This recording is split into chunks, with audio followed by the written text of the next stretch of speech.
Est-ce qu'il y a des scènes ou des moments que vous êtes refusé d'écrire? Est-ce que vous êtes arrêté à un moment donné en disant c'est trop violent, c'est trop barbare, c'est trop incorrect, c'est trop exagéré? Alors d'habitude, je n'ai absolument pas de tabou. Mais il y a eu un cas, en fait, c'est vraiment la seule fois que je l'ai fait, parce que je m'étais intéressé justement à la police. Qu'est-ce que faisait, quels étaient les différents services de la police française qui étaient qui se sont comportés de la manière la plus odieuse avec les juifs arrêtés. Et donc il y a évidemment les brigades spéciales, il y a la brigade aussi anti-juive de Sadorski, mais il y avait les flics du commissariat aux questions juives. Et ces types-là, ils participaient à la fouille à Drancy, la fouille des déportés qui allaient partir sur les trains. Et donc, ils arrivaient avec des valises vides et ils repartaient avec des valises pleines. Parce qu'ils savaient que souvent, les gens qui sont arrêtés, les juifs ont plus la réputation qu'ont les juifs d'avoir de l'argent caché, etc. Souvent, c'était vrai d'ailleurs. Et que donc, forcément, au moment de la dernière fouille, on va encore trouver des choses.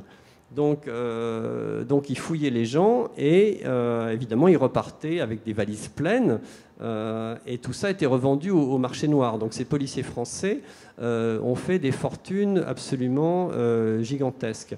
Mais ces fouilles étaient également des fouilles, des fouilles le plus intimes possible, évidemment, quand ils fouillaient les femmes.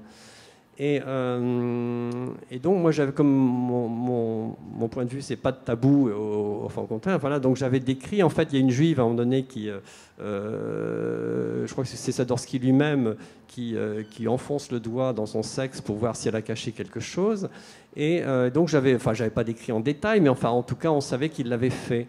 Et voilà. Et puis au cours de route, je savais que cette femme était basée sur un cas réel. J'avais eu accès à son fameux dossier. C'est-à-dire qu'en fait, Jean-Marc Berlière, dans son livre, avait mis juste les initiales du nom de famille, mais j'avais retrouvé en fait le dossier aux archives. Et donc j'avais tout le dossier et je voyais qu'elle avait un fils de 7 ans qui était resté à Lyon dans la famille, etc. Et je me suis dit, maintenant que j'ai le vrai nom, après tout, peut-être que la famille, le fils par exemple, il pourrait être encore vivant. Et donc j'ai cherché dans l'annuaire, et dans un vieil annuaire, je l'ai trouvé, je l'ai contacté. Donc j'ai rencontré la famille en fait de cette femme, et j'ai rencontré son fils, donc Victor.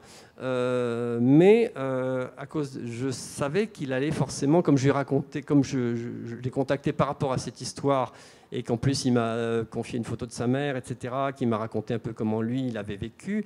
D'ailleurs il ne se souvenait même pas d'elle physiquement parce qu'il était trop jeune, mais toute sa vie avait été évidemment ruinée par l'absence d'une mère.